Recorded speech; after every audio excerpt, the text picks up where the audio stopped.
الحمد لله رب العالمين والصلاة والسلام على سيد المرسلين والعاقبة للمتقين.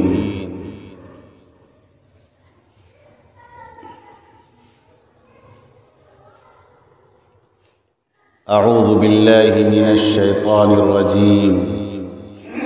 بسم الله الرحمن الرحيم. إن الصلاة تنهى عن الفحشاء والمنكر ولذكر الله أكبر.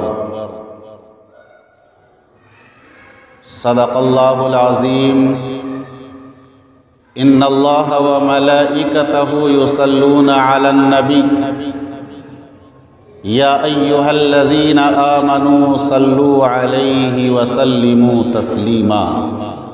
درود شریف پڑھ لیجئے. اللہم صلی علی محمد وعلی آل محمد کما صلیت علی ابراہیم وعلی آل ابراہیم انکا حمید مجید. اللہم بارک علی محمد وعلی آل محمد كما باركت على إبراهيم وعلى آل إبراهيم إنك حميد مجيد.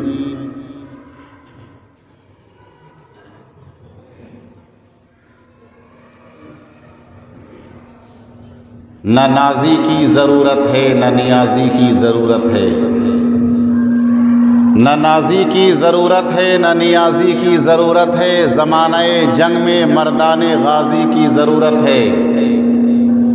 صدا آتی ہے اب بھی کربلا کے ذرے ذرے سے.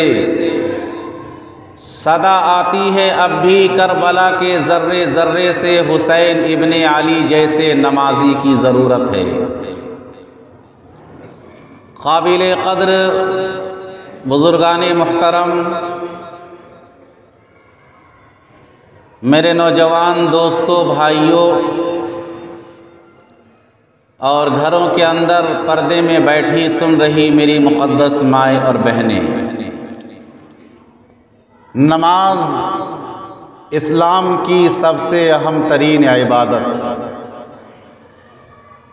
اسلام کا سب سے محترم بالشان عبادت، ایک ایسی عبادت کہ جس عبادت کا تذکرہ قرآن مقدس کے اندر 80 مقامات سے زائد مرتبہ آیا ہے. یہ نماز ہی ایک ایسی عبادت اور ایک ایسا رکن ہے جس رکن کا تذکرہ، جس رکن اعظم کا تذکرہ قرآن مقدس کے اندر 80 سے زائد مقام پہ آیا ہے. اور نماز ہی ایک ایسی عبادت ہے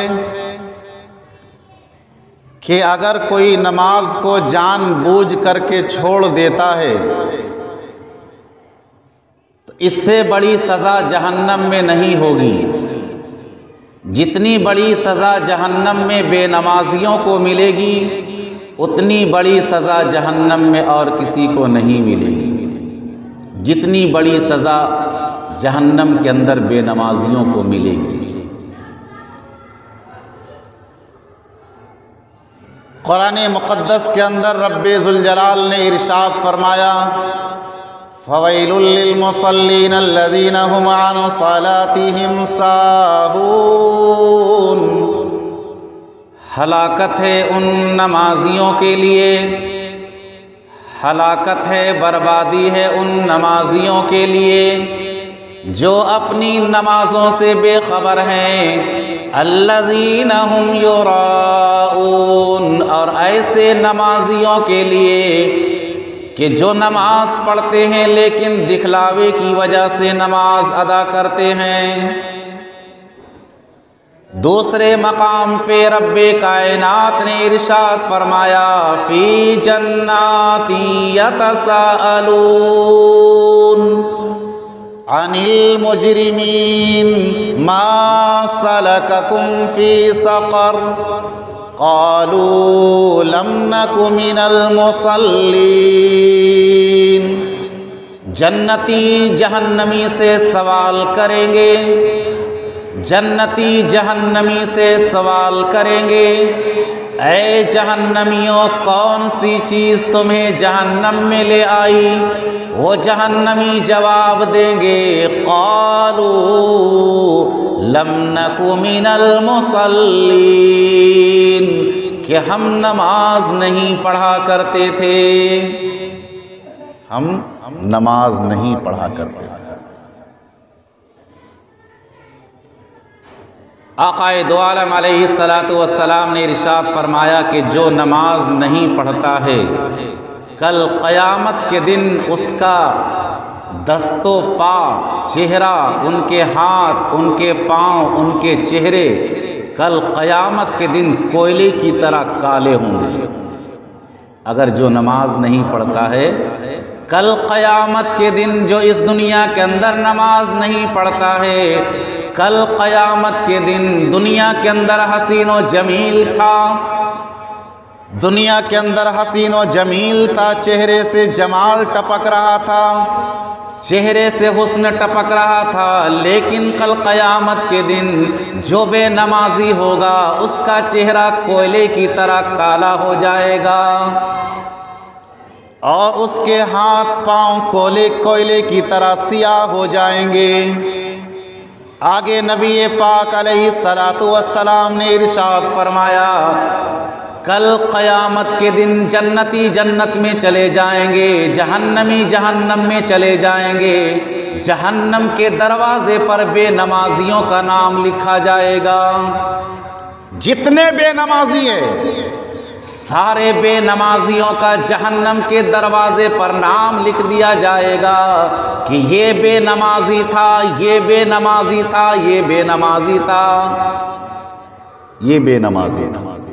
جہنم کے دروازے پر لکھا جائے گا کہ یہ بے نمازی انسان تھا جو نماز نہیں پڑھا کرتا تھا، اذان ہوا کرتی تھی ہم نماز کو نہیں جایا کرتے تھے، اذان ہوا کرتی تھی ہم غلط لغویات میں ڈوب جایا کرتے تھے، اذان ہوا کرتی تھی ہم دوستوں کی محفل کو گرمایا کرتے تھے، اذان ہوا کرتی تھی ہم چائے کی دکان میں بیٹھ کر کے خوش گپیوں میں لگا رہا کرتے تھے، اذان ہوا کرتی تھی ہم مسجد نہیں جایا کرتے تھے، اذان ہوا کرتی تھی ہم اپنے کاروبار میں لگا رہا کرتے تھے، اذان ہوا کرتی تھی مؤذن مسجد سے پکارتا تھا حی علی الصلاۃ، آؤ نماز کے طرف، آؤ نماز کے طرف، حی علی الفلاح، آؤ کامیابی کی طرف، آؤ کامیابی کی طرف۔ مؤذن کی اذان کی آواز میرے کانوں سے ٹکراتی تھی، لیکن اذان سن کر کے مسجد نہیں جایا کرتے تھے۔ آج اذان سن کر کے مسجد نہیں آتے ہیں، کل قیامت کے دن آپ کے کان میں شیشہ پگھلایا جائے گا اور پگھلا ہوا شیشہ کان میں ڈالا جائے گا اور رب کائنات فرمائیں گے کہ میرے مؤذن کی آواز تیرے کان سے ٹکراتی تھی اور تو نماز کو نہیں جایا کرتا تھا، نماز کو تو ہلکے میں لے لیا کرتا تھا۔ پتہ نہیں لوگ نماز کیسے چھوڑتے ہیں، نماز کیسے چھوڑتے ہیں۔ کفر اور ایمان، کفر اور ایمان کے درمیان فرق کرنے والی چیز اگر کوئی ہے وہ نماز ہے۔ نماز کون نہیں پڑھتا ہے؟ جو کافر ہوتا ہے۔ نماز کون نہیں پڑھتا ہے؟ جو جس کا اسلام سے کوئی تعلق نہیں ہوتا ہے۔ کفر اور اسلام کے درمیان فرق کرنے والی چیز اگر کوئی ہے تو وہ نماز ہے۔ نماز کے بنا چین کیسے آتا ہے لوگوں کو؟ حضرت علامہ ابن سیرین رحمت اللہ علیہ نے ایک مرتبہ فرمایا کہ اگر مجھے اختیار دیا جائے کہ تو جنت میں چلا جا یا 2 رکعت نماز ادا کر، علامہ ابن سیرین رحمت اللہ علیہ فرماتے ہیں کہ مجھے اختیار دیا جائے کہ 2 رکعت نماز ادا کر یا جنت میں چلا جا تو میں جنت میں جانے کو اختیار نہیں کروں گا، میں جنت میں جانا پسند نہیں کروں گا، بلکہ میں 2 رکعت نماز ادا کرنا پسند کروں گا۔ کیوں؟ اس لیے کہ جنت تو جانا میرے دل کی خوشی ہوگی، جنت تو جانا میرے ارمان کی تمنا ہوگی، جنت تو جانا میری خوشی ہوگی، لیکن 2 رکعت نماز ادا کرنا مالک کی رضا ہوگی، 2 رکعت نماز ادا کرنا مالک کی رضا ہوگی۔ اس لیے میں جنت میں جانا پسند نہیں کرتا، اگر مجھے اختیار دیا جائے تو میں 2 رکعت نماز ادا کروں گا، بعد میں جنت تو جانا ہے ہی۔ ایمان جب میرے دل کے اندر ہے، میں نماز ادا کرتا ہوں، تو جنت میں جانے سے کون روک سکتا ہے؟ اگر اختیار دے دیا جائے کہ جنت میں جا یا 2 رکعت نماز ادا کر لے، میں 2 رکعت نماز ادا کرنا پسند کروں گا، اس لیے کہ اگر میں 2 رکعت نماز ادا کروں گا تو میرا مولا مجھ سے راضی ہو جائے گا، میرا مولا مجھ سے راضی ہو جائے گا۔ حضرت شیخ مجدد الفسانی حضرت شیخ احمد سرہندی رحمت اللہ علیہ سے کسی نے پوچھا کہ کیا جنت میں نماز ہوگی؟ ان سے کسی نے پوچھا کہ کیا جنت میں نماز ہوگی؟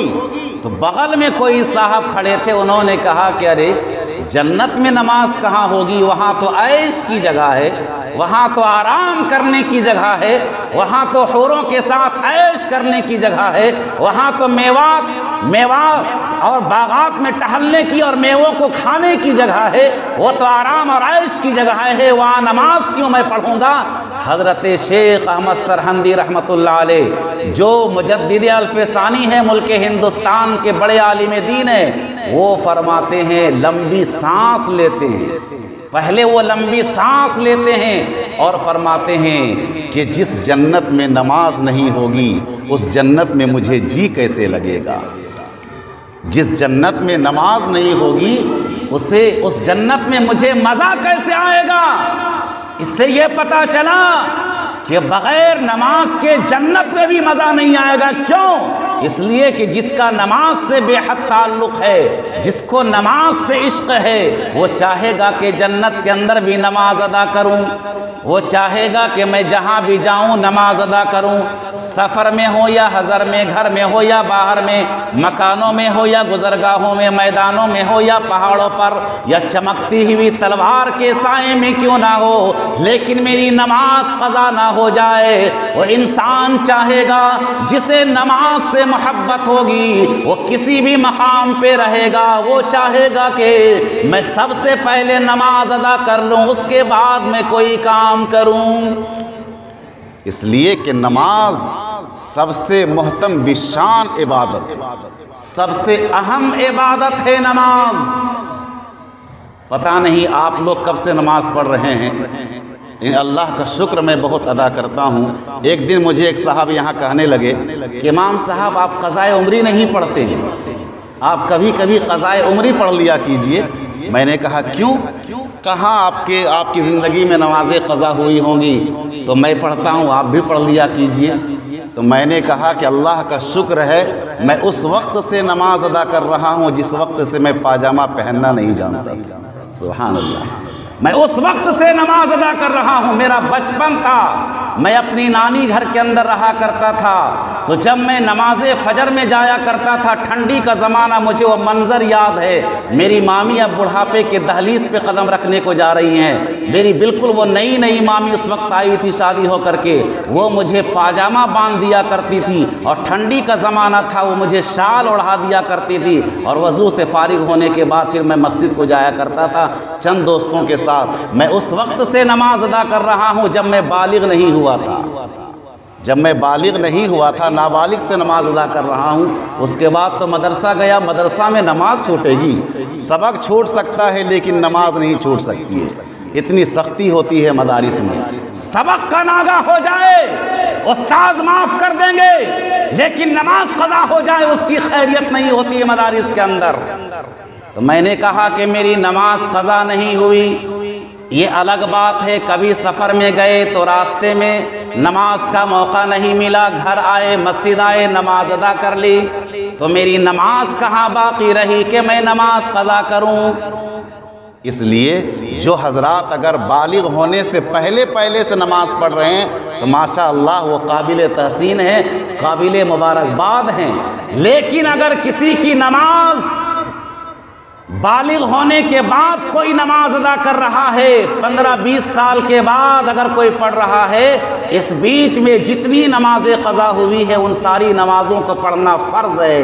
اگر اسی حالت میں آپ کا انتقال ہو جاتا ہے تو آپ کے ذمہ فرض رہ جاتا ہے۔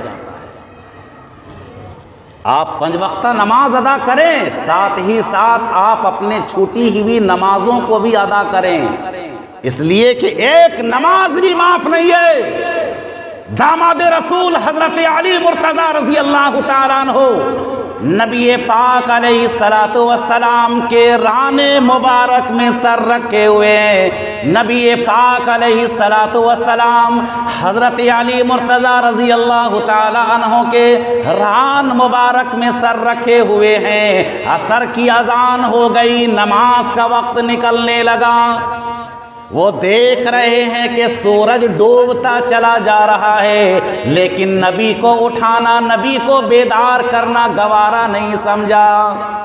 وہ سوچتے ہیں کہ اگر میں نبی کو بیدار کر دوں تو نبی کو تکلیف ہو جائے گی، اس لیے کہ داماد رسول حضرت علی مرتضیٰ رضی اللہ تعالیٰ عنہ کو معلوم تھا کہ نبی کی اطاعت بھی فرض ہے، نبی کی اطاعت بھی فرض ہے۔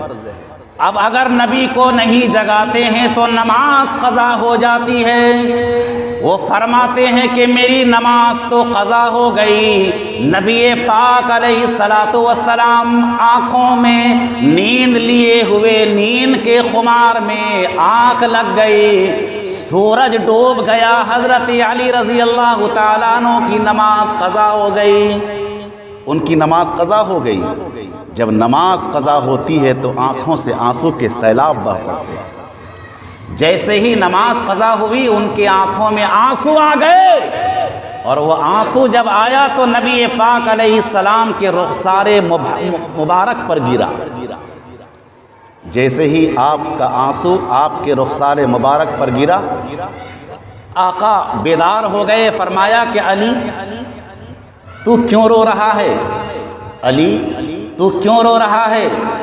داماد رسول حضرت علی مرتضیٰ رضی اللہ تعالیٰ عنہ نے فرمایا کہ میرے پیارے آقا سورج ڈوب چکا ہے، میری عصر کی نماز قضا ہو گئی ہے، میری نماز قضا ہو گئی، اسی لیے میں رو رہا ہوں۔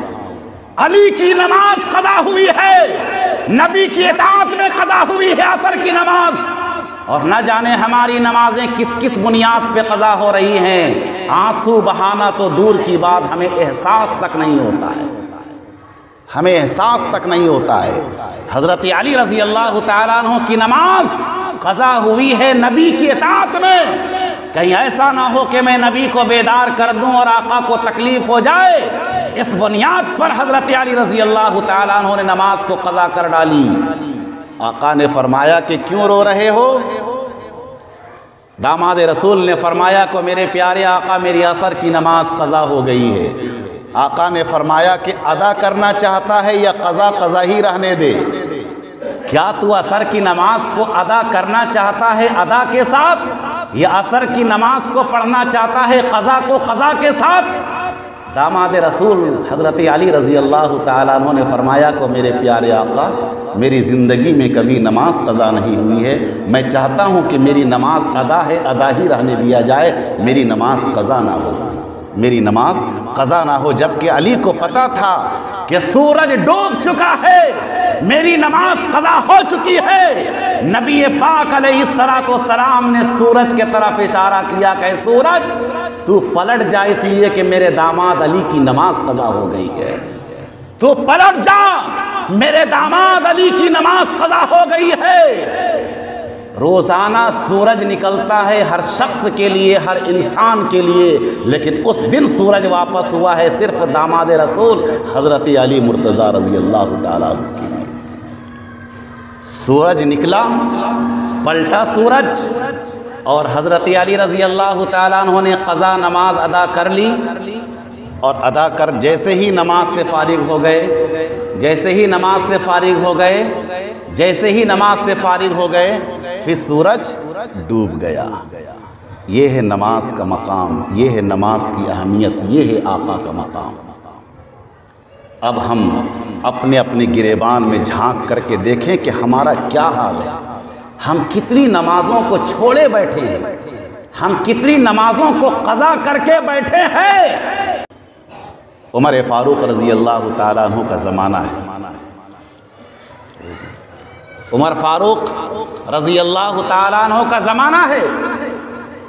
وہ صبح فجر کی نماز سے لے کر کے ظہر تک مسجد نبوی میں بیٹھ کر کے فیصلے کیا کرتے، یا جو کام ہوتا وہ کام کرتے، لوگوں کی باتوں کو سنتے، سارا کام سب کی پریشانیوں کو دیکھتے اور اس کے حل کی کوشش کرتے۔ صبح فجر کی نماز سے لے کر کے ظہر کی نماز تک حضرت عمر فاروق رضی اللہ تعالیٰ عنہ مسجد نبوی میں تشریف رکھتے، اور ظہر کی نماز پڑھ کر کے فوراً آپ اپنے گھر جاتے کھانا کھانے کے لیے، اور کھا کر کے پھر تھوڑی دیر آرام کر کے پھر مسجد تشریف لے آتے۔ ظہر کی نماز پڑھ کر کے وہ نکلنے ہی والے تھے مسجد کے دروازے پر کہ اچانک ایک بوڑھی ضعیفہ نے آ کر کے دستک دیا کہ اے عمر ذرا میری بات سن لے، اس کے بعد تو اپنے گھر کو جانا اور اپنا کھانا کھانا اور دیگر کام کرنا، پہلے میری بات سن لے۔ حضرت عمر فاروق رضی اللہ تعالیٰ عنہ نے فرمایا، بتائیے بوڑھی ماں کیا مسئلہ آ گیا آپ کا، کیا پریشانی آ گئی آپ کی؟ اس وقت اس بوڑھی مائی نے کہا کہ میرے پاس لکڑی کا نہیں بلکہ مٹی کا پیالہ تھا۔ بعض علماء فرماتے ہیں کہ لکڑی کا پیالہ، لیکن اکثر علماء فرماتے ہیں کہ وہ مٹی کا پیالہ تھا۔ اے عمر، مٹی کا پیالہ زمین پر ٹھوکر لگنے کی وجہ سے وہ مٹی کا پیالہ جس میں تیل تھا وہ تیل زمین پہ گر گیا، اور زمین پہ جیسے ہی تیل گرا زمین نے اپنا کام کیا کہ زمین نے سارے تیل کو چوس لیا، مجھے تیل دے دیا جائے۔ عمر فاروق رضی اللہ تعالی عنہ نے بیت المال کے سپروائزر حضرت ابو موسیٰ اشعری رضی اللہ تعالی عنہ سے فرمایا کہ ابو موسیٰ اشعری جاؤ اس بوڑھی مائی کو دو چار ٹینے تیل دے کر کے آؤ۔ اس وقت اس بوڑھی مائی نے کہا کہ عمر، میں تجھ سے بھیک مانگنے کے لیے نہیں آئی ہوں، میں بھکارن نہیں ہوں، میں تجھ سے بھیک مانگنے کے لیے نہیں آئی ہوں، بلکہ جو میرا تیل زمین پہ گر گیا ہے میں وہ تیل آپ سے مانگنے کے لیے آئی ہوں۔ عمر فاروق رضی اللہ تعالیٰ عنہ نے فرمایا کہ بوڑھی مائی یہ کیسے ہو سکتا ہے؟ زمین نے تیل کو چوس لیا، میں تیرے تیل کو زمین سے کیسے نکال دوں؟ اس وقت اس بوڑھی مائی نے کہا کہ اگر آپ نبی سے محبت کرتے ہیں، نبی پر مکمل اعتماد اور یقین رکھتے ہیں، اور نبی کو اپنا نبی مانتے ہیں، اور نبی کی شریعت پر عمل کرتے ہیں، تو میں آپ پر ذمہ داری دیتی ہوں کہ آپ میرا تیل زمین سے نکال کر کے دکھائیے، ورنہ میں آپ کی خلافت کو نہیں مانتی، ورنہ میں آپ کی حکومت کو نہیں مانتی۔ اب حضرت عمر فاروق رضی اللہ تعالیٰ عنہ سوچنے پہ مجبور ہو گئے کہ کیسے اس کا تیل زمین سے نکالا جائے۔ چنانچہ انہوں نے ایک چمڑے کا ٹکڑا منگوایا اور اس ٹکڑے پہ کچھ سطریں لکھی، اور لکھنے کے بعد اس زمین پہ گئے جہاں پر زمین نے تیل کو چوس لیا تھا، اس مقام پہ گئے اور جانے کے بعد اس چمڑے کے ٹکڑے کو رکھ دیا، چمڑے کے ٹکڑے کو رکھ دیا اور رکھ کر کے واپس آ گئے مسجد نبوی کے اندر۔ تھوڑی دیر کے اندر کیا دیکھا گیا کہ زمین نے تیل کا ابلنا شروع کر دیا، زمین سے تیل ابلنے لگا۔ اب سارے صحابی جو وہاں ساتھ میں تھے انہوں نے دیکھا یہ منظر، آخر بات کیا ہے کہ عمر فاروق رضی اللہ تعالیٰ عنہ نے اس کے اندر کیا لکھ ڈالا کہ زمین سے تیل نکلنے لگا. وہ بوڑھی مائی کا تیل جتنا گرا تھا اتنا تیل لے کر کے وہ جانے لگی. کہا کہ میری جتنی ضرورت تھی میں لے کر کے جا رہی ہوں، اب مجھے اور ضرورت نہیں ہے. اب آپس میں صحابہ گفتگو کرنے لگے کہ آخر اس میں لکھا ہوا کیا ہے، لیکن آگے کوئی بڑھ کر کے اس ٹکڑے کو نہیں اٹھا رہے ہیں. اس لیے صحابہ کو معلوم تھا کہ کسی کی پوشیدہ چیزوں کو بغیر اجازت کے نہیں چھوا جا سکتا ہے. آج کیا ہوتا ہے کہ کسی کے گھر آئے، کسی کے دروازے پہ کھڑے ہونے سے پہلے آواز دینا چاہیے، اسے اطلاع دینا چاہیے کہ میں فلاں صاحب ہوں، میں آپ کے پاس اس کام کے لیے آیا ہوں. اگر اندر سے اجازت ملے کہ آ جائیے تب آپ اندر اجازت ملنے کے بعد داخل ہو سکتے ہیں، اس سے پہلے نہیں جا سکتے ہیں. نہ جانے وہ کس حالت میں ہو، وہ کپڑے بدل رہا ہو یا وہ سویا ہوا ہو، اس کا کپڑا ادھر سے ادھر ہو. اسی لیے انسان کو کسی کے گھر میں داخل ہونے سے پہلے اجازت لینا شرط ہے. اسی طریقے سے اگر کوئی کسی کا موبائل اٹھا لیتا ہے تو علماء فرماتے ہیں کہ اس کے موبائل کو بھی بغیر اجازت کے اٹھانا جائز نہیں ہے. پتہ نہیں، ہو سکتا اس کا کوڈ وٹ اس میں کچھ ہو، یا اس کے بینک اکاؤنٹ یا بینک کا سارا خاکہ موجود ہو، بہت ساری باتیں ہو سکتی ہیں. آپ بغیر اجازت کے استعمال نہیں کر سکتے ہیں ان کی خاص چیزوں کو. تو حضرت عمر فاروق رضی اللہ تعالیٰ عنہ نے جو ٹکڑا وہاں پہ رکھا تھا اس کو صحابہ نہیں اٹھا رہے ہیں، اس لیے کہ بغیر اجازت کے اٹھانا جائز نہیں ہے. ان کا بیٹا حضرت عبداللہ ابن عمر وہاں پر موجود تھے. انہوں نے ایک کپڑے کا ٹکڑا وہاں پہ رکھا. اب پردہ ہو گیا وہ چمڑے کا ٹکڑا، اس کو اٹھا کر کے اپنے ابا کے دربار میں لائے اور فرمایا کہ میرے ابا حضور، آخر آپ نے اس چمڑے کے ٹکڑے میں کیا لکھا ہے کہ زمین نے تیل اگلنا شروع کر دیا.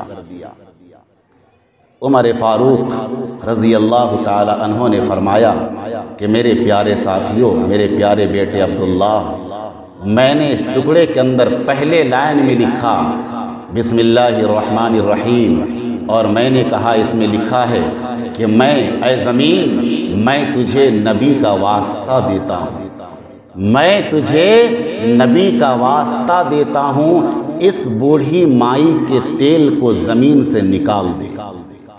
اس کے اندر کیا لکھا تھا کہ میں تجھے بوڑھی مائی کے تیل کے لیے نبی پاک علیہ السلام کا واسطہ دیتا ہوں، اس بوڑھی مائی کے تیل کو نکال دے.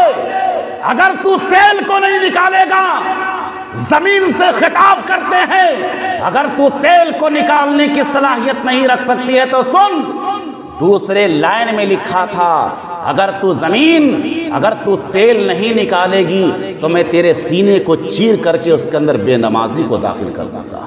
میں تیرے سینے کو چیر کر اس کے اندر بے نمازی کو داخل کر دوں گا. روایت کے اندر آتا ہے کہ بے نمازی کا نام آنا تھا کہ زمین نے تیل اگلنا شروع کر دیا. زمین نے تیل اگلنا شروع کر دیا اور زمین سے ندا آتی ہے کہ اے عمر، تو جتنا تیل لینا چاہتے ہیں لے لے، میں تجھے تیل دینے کو تیار ہوں، لیکن میرے اندر بے نمازی کو دفن نہیں کرنا، میرے اندر بے نمازی کو دفن نہیں کرنا. بزرگو دوستو، آج ہم نمازوں کو قضا کیے ہوئے ہیں، آج ہم نمازوں کو چھوڑ کر کے بیٹھے ہوئے ہیں. آپ کو پتہ ہونا چاہیے جس زمین پہ ہم چلتے ہیں وہ زمین بھی پناہ مانگتی ہے. اگر کوئی بے نمازی زمین پہ چلتا ہے وہ زمین بھی پناہ مانگتی ہے. آپ صبح دیکھتے ہوں گے ایک کتا جو رذیل جانور ہے جسے ہم دھتکارتے ہیں، مار بھگاتے ہیں. آپ صبح جب فجر کی نماز پڑھ کر کے نکلیں گے یا آپ اپنے گھر سے نکلتے ہوں گے، آپ دیکھتے ہوں گے کہ کتا اپنے پاؤں پہ سر رکھ کر کے اور سر کو جھکا کر کے سو رہا ہے. وہ نظر کو جلدی نہیں اٹھاتا ہے. کیوں؟ وہ خدا کے دربار میں عرض کرتا ہے کہ اے میرے پروردگار. علماء فرماتے ہیں اے میرے پروردگار، وہ دعا کرتا ہے کتا کہ اے میرے پروردگار، تو میری آنکھ کو اس وقت کھولنا جب میرے سامنے سے کوئی نمازی گزرے، اور تو میرے آنکھ کو اس وقت نہ کھولنا جب میرے سامنے سے بے نمازی گزرے. کیوں؟ اس لیے کہ جب میرے سامنے سے کوئی بے نمازی گزرتا ہے مجھے وہ خنزیر معلوم ہوتا ہے. ایک کتے کی نگاہ میں جب کوئی بے نمازی گزرتا ہے ایک کتے کی نگاہ میں بے نمازی خنزیر معلوم ہوتا ہے، جو دنیا کے سب سے بدترین جانور ہے، جو دنیا کا سب سے ناپاک جانور ہے۔ آپ کو پتا ہے، آپ کہیں گے کہ اس ناپاک جانور کو جس کا روا روا ناپاک، آخر رب کائنات نے اس جانور کو کیوں پیدا کیا؟ اس جانور کو گندگی کھانے کے لیے اللہ نے پیدا کیا ہے۔ حضرت نوح علیہ السلام کی کشتی میں جب سارے لوگ سوار ہو گئے اور اب کافی عرصہ تھے اس نوح کی کشتی میں، نوح علیہ السلام کی کشتی میں کافی دن تک سوار تھے۔ اب لوگوں کے بول و براز، پیشاب پخانے کا کیا کیا جائے جمع ہونے لگا۔ اسی کے اندر سمندر سے رب کائنات نے ایک خنزیر کو پیدا کیا، اور جیسے ہی خنزیر پیدا ہوا وہ پاکی کی طرف نہیں گیا، پیدا ہوتے ہی وہ گندگی کو اور ناپاکی کو تلاش کرنا شروع کیا، اور پیدا ہوتے ہی ساری گندگیوں کو صاف کر دیا۔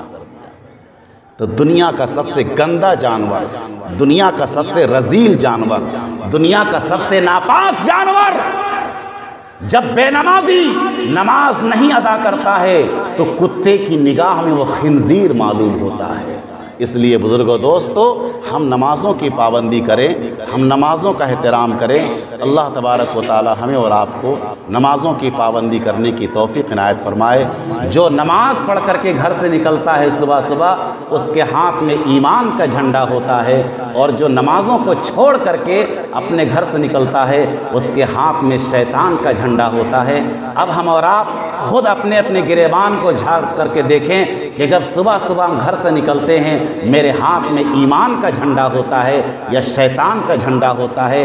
حسینی نعرے ہم لوگ خوب لگاتے ہیں، شہید کربلا کے موقع پر حسینی نعرے خوب لگاتے ہیں اور حسینی جھنڈا خوب بلند کرتے ہیں، لیکن میں آپ کو بتا دینا چاہتا ہوں حسینی علم بردار وہی ہو سکتا ہے، حسینی جھنڈے کو لہرانے کا حق اسی کو مل سکتا ہے جو نمازوں کی پابندی کرتا ہے، جو نمازوں کا احترام کرتا ہے۔ جو نماز نہیں پڑھتا ہے، نماز کی پابندی نہیں کرتا ہے، اس کے ہاتھ میں شیطان کا جھنڈا ہوتا ہے، اور جو نماز کی پابندی کرتا ہے، نمازوں کا احترام کرتا ہے، اس کے ہاتھ میں ایمان کا جھنڈا ہوتا ہے۔ اللہ تبارک و تعالی ہمیں اور آپ کو نمازوں کا احترام اور اہتمام کرنے کی توفیق عنایت فرمائے۔ آمین۔ وآخر دعوانا ان الحمد للہ رب العالمین۔